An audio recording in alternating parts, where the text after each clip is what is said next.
Conan Exiles is an open-world survival game set in the harsh world of Conan the Barbarian.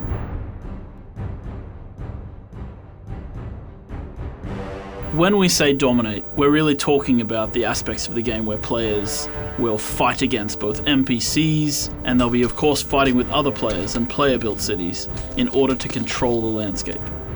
In Conan Exiles, everything is out there to get you. You have animals and predators, and you have ancient demonic creatures, but the most dangerous enemy is other exiles. In Conan Exiles, we have an action combat system. You can dual-wield weapons, you can use two-handed weapons. With a sword and a shield, you'll be able to block your enemies and force them backwards. Then there's weapons like the throwing axe, the versatile weapons, which you can use to swing from your offhand, but also throw at a fleeing enemy. Because this is the world of Conan, of course we've ratcheted the brutality up to 11, and you'll be able to deal fearsome blows to your enemies, chopping off limbs, heads, shearing them in half with a greatsword. Thralls are NPCs that you capture in the world. You drag them back to your base and you break them on the Wheel of Pain so that they become your willing servants. Different thralls will be better at different things. So for example, you're going to want to find yourself a Shemite archer, one of the best archers in the world. And for example, if you manage to get lucky and find yourself a legendary named thrall in the world, then you'll be able to have a hero back at your base defending you.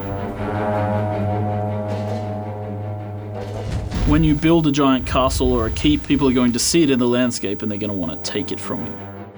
Players should always be thinking on what is a good strategic location for building their bases. With the building system in Conan Exiles, we allow players to build into the side of cliff faces, up mountains. You want watchtowers and walls to place archers at. Elevation is also very, very important, and it might add a layer of protection against enemy archers or against their avatars.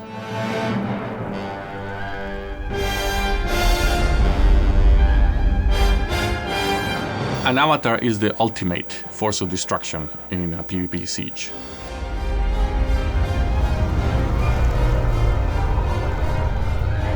If you are under attack by an avatar, you need to find the summoner and kill them. We've made players who summon avatars uniquely vulnerable during the summoning period, which means that they'll be visible from almost anywhere on the map. The pinnacle of gameplay in Conan Exiles is the moment when you take control of the avatar of a god for the first time, one of these massive titanic creatures, and you stomp around the landscape. You smite your foes with righteous fury.